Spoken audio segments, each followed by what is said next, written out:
रवा से हमने की हालत छिपल नहीं खे, यही से हम कहा तानी रवा हमार बात सुनी और ये पैसवा के हमरा के दे दी। ई तो तार बाप के पहले ही नु सोचे के चाहत रहल। पियक्कड़ कहीं का। हमारी वसीयत के हिसाब से यदि तोर पोता पैदा ना भइल जौन की अब आसवा कबो पैदा ना कर सके तो वसीयत के हिसाब से कुल जमीन जायदाद आसवा के नाम हो गई बाप। ठंडा दिमाग से सोचा आ जाके प्रेम से आसवा के भीतर बुला के लियाओ लगिन।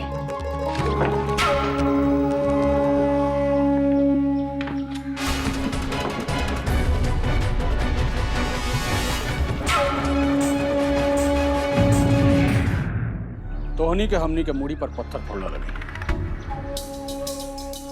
लेकिन हमनी के तोहनी जैसे नहीं खींचा कि पत्थर के बदले दूसरा के कपार फोड़ी सा।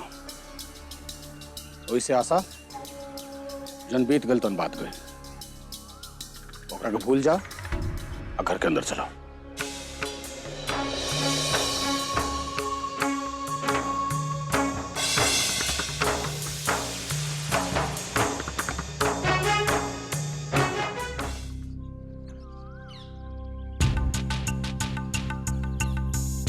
वो हमार देवता बनी, हमार स्वामी बनी। हम तो तोरा से ये भी ना कह सकीला कि हम तोरा के दोबारा मौका देत बानी, काहे कि तू अब दोबारा तो मां ना बन पाइबू।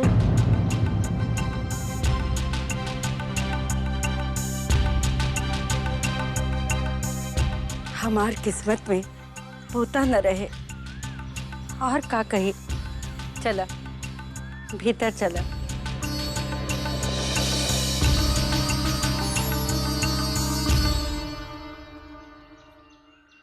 सच में बेटा माने के पड़ी तोहार तपस्या, तोहार आस्था के। अरे तोहार राम जी तोहरा से ज्यादा देर रूठ के ना रह सकल।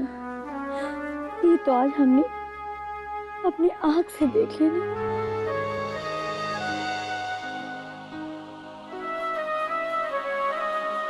ये तो हर प्रार्थना सुन ले बेटी, सुन ले।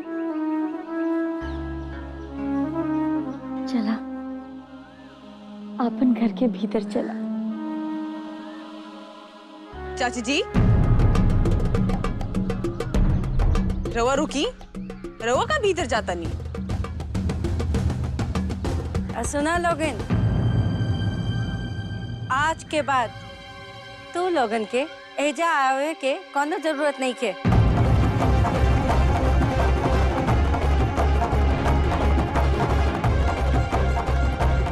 वो का ताकत बड़ा, हाँ अब जा लोगन। अरे चाची जी कम से कम माई के साथे रह देना। देखी ना दीदिया कितना कमजोर हो गई बिया,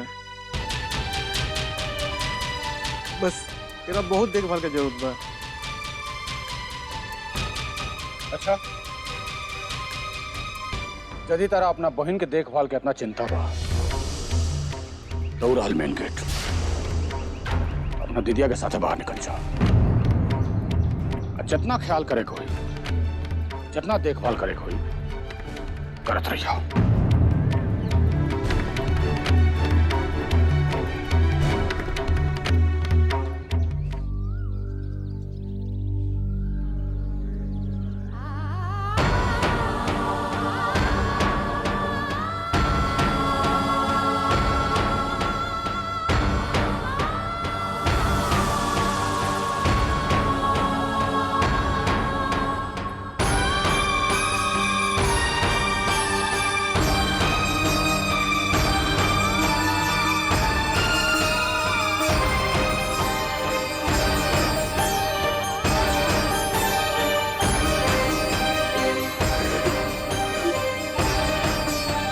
हमेशा एगो बात याद रखिए दीदी, ये हवेली के द्वार तोरा खातिर बंद हो सकता है, लेकिन हमने के द्वार हमेशा तोरा दे खुलल बा।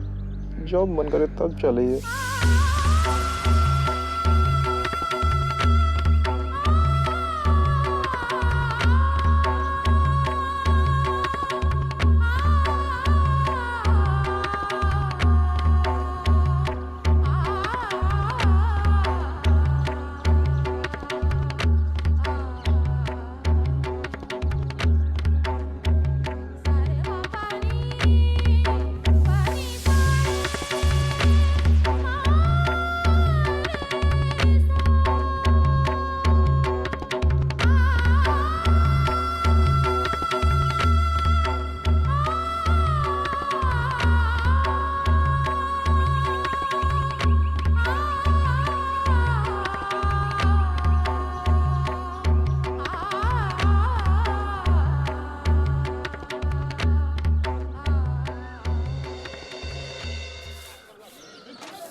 राम खिलावन, ए राम खिलावन, चंदा, ए चंदा, अरे राम खिलावन, अरे भाई घर छोड़ के बाप बिटिया कहवा चल गए हो?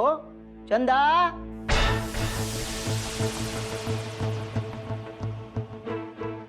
अरे घनश्याम जी, रउआ इजे? अच्छा भइल, जेकरा से काम रहल उहे मिल गइल। का मतलब? गर्दनिया कटा ले पर झूठ ना बोलब तरह से। आज तहनी लोगन के जिंदगी बदल जाई, ऐसन चमत्कार लेके आइल बानी।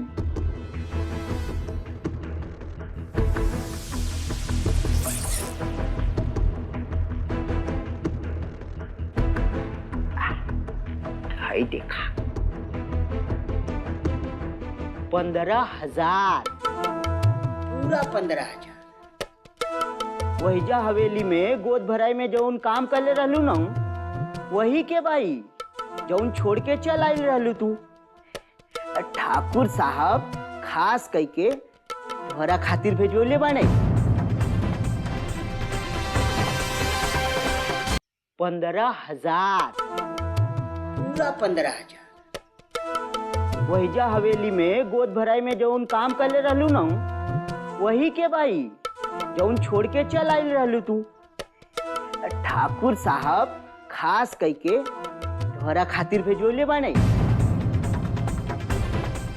अचंभा हो रहल बानी,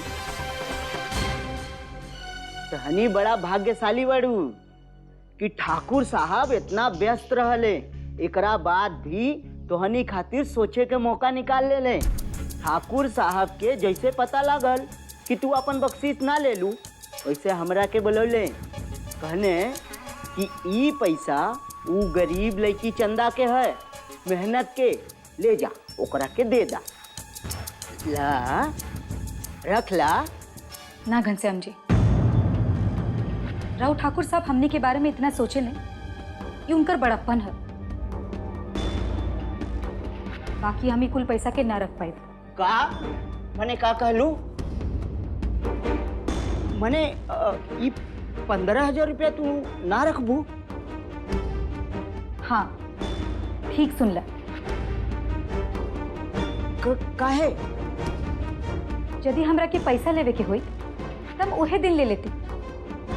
बाकी हम सोचनी कि हम पैसा ना ले, काहे से ओजे इतना बड़का हादसा हो गइल बा और हम पैसा ले ली ना, ई ना हो सकेला।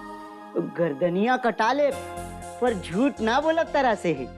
ठाकुर साहब वैसे ये पैसा लेके खुदे आवत रहलन तोहरा पासे, पर उनकरा के एगो जरूरी काम याद आ गई। चला छोड़ा जायदा, तू ही गोद भराई के पैसा ना ला।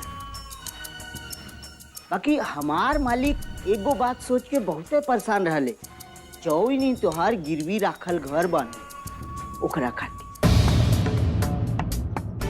ई पैसा ओकरा छोड़ावे खातिर रखला,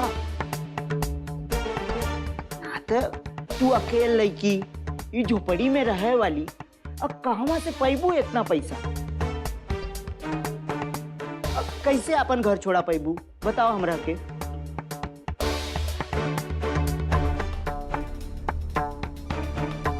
रउआ हमने के अपन हाल पर छोड़ दी। हम बिन मेहनत के पैसा के भीख समझेली और हम भीख ना लेवेनी। और हाँ, हम ना चाहेनी कि राव ठाकुर साहब हमने के कारण परेशान होके, इसे रउआ एजा से चल जाए। अरे सुना सुना, छोटकी ठकुराइन के साथ जौन हादसा भइल रहल नू, ओकरा बाद से हवेली में बहुते काम बा। तू वहीजा आके काम कर ला और पैसा ले ला। तोहरा के ऐसा ना लगी कि ठाकुर साहब तारा के ये पैसा भीख में देले बारे, और ही हवेली के काम हो जाई। हम अपन दुल्हन के जाने ले, अगर रघुआ ओकरा से पूछते कि के बचाए, तो वो ये कहत ना कि बच्चा के बचा ले, कौनो कीमत में माई के छोड़ के बच्चा हमने के दे दे। ये बच्चा हमने के हर चीज से ज्यादा जरूरी बा। ना घनश्याम जी, हम मुझे वापस ना जा सकेंगे। ठाकुर साहब से जाके कह दी कि हम क्षमा मांगनी हैं।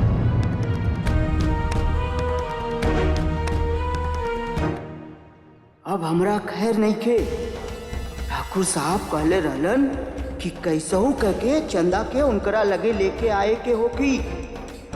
बाकी ई तो कुछ सुने के तैयार है नहीं के। हमरा केहू तरह से अपन दिमाग के इस्तेमाल करे के पड़ी।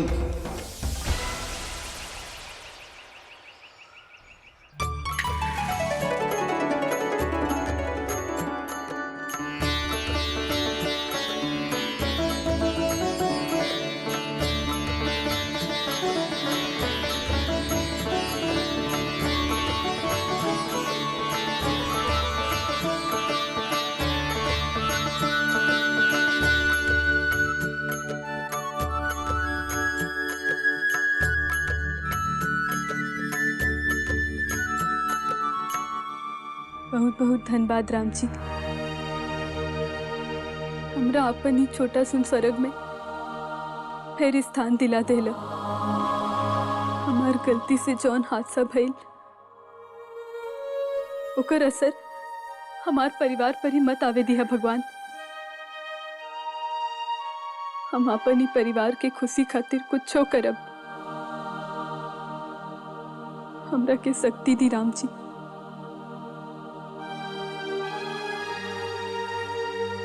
हे सीता मैया, तहार गोद तो 14 बरस के वनवास के बाद भरल, तो हमरो भाग में यह लिखल बाका। तू तो देवी बाड़ू माई, सब सह ले लू। बाकी हमरा से कैसे सहन होई ही कुल। मैया, हमार भाग में धरती में समाये के लिखल बाका। हम अपनी अयोध्या से कैसे दूर रही।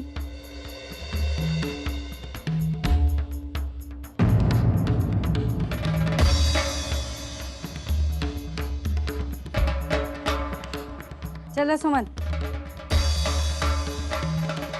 जल्दी जल्दी बांधा सामान।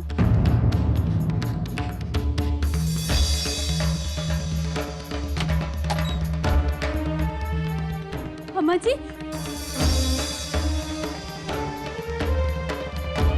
अम्मा जी, अम्मा जी, ये का करत बानी रहुआ? हमार कपड़ा लत्ता। अम्मा जी, सुमन, सुमन, ये कुल का करत बाड़ू तू? सुमन, हमरा कपड़ा लत्ता काहे बांधत बाड़ू? सुमन, बतावा ना। अम्मा जी, अम्मा जी, हमरा बतावा तो। हमार सामान हमरा कमरा में दिखावा। तो हर कमरा ना सा, निर्भय के कमरा, खाली निर्भय के कमरा। ई कमरा खाली निर्भय का है, तो हार ना।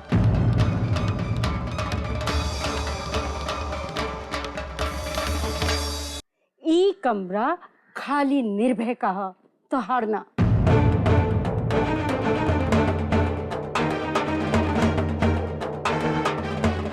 अम्मा जी, इनकर कमरे तो हमार ना। आज के बाद ही हवेली में तोहार जगह रसोई में बा, रसोई में।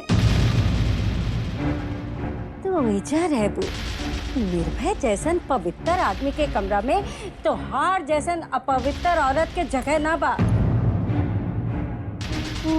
का कहल जाला ना कि एगो मछली सगरो तालाब के गंदा कर देवेली।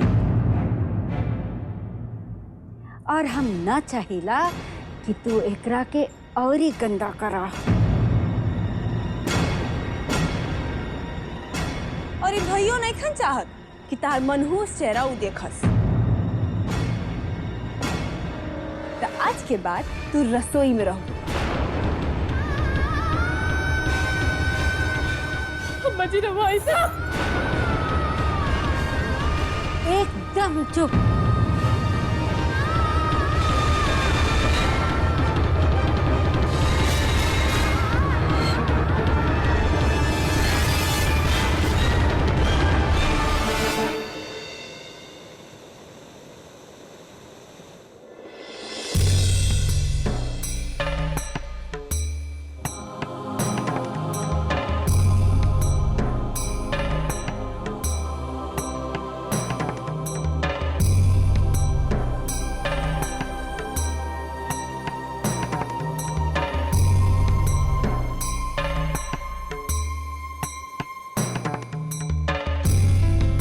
ठाकुराइन।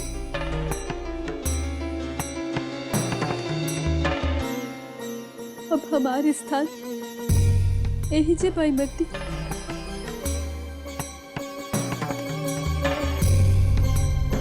ये हवेली माँ और ये केहू स्थान नहीं के हमरा खातिर।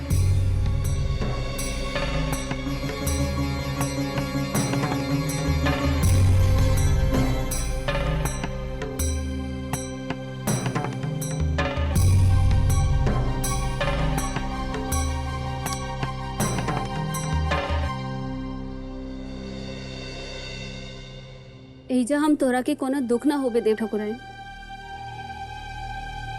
ऐसन कोनो बात नहीं के इमरती। ये हवेली हमार पति के घर है। उनकरा साथे हमार भाग जुड़ल बा।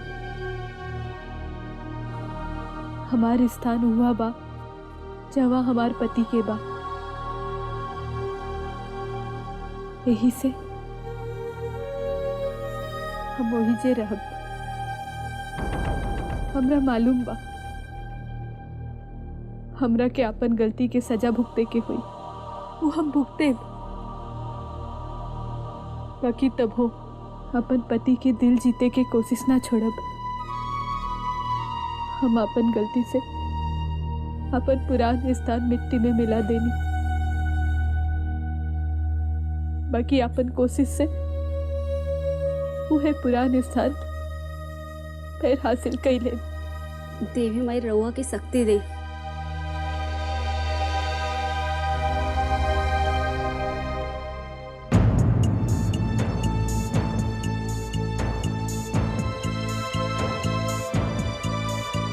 यदि तू अपन पैदा होए वाला भांजा के खातिर पालना न लगता तो ये सगुनी ही ना हो। इमरती, ये पलना ऐजा कैसे?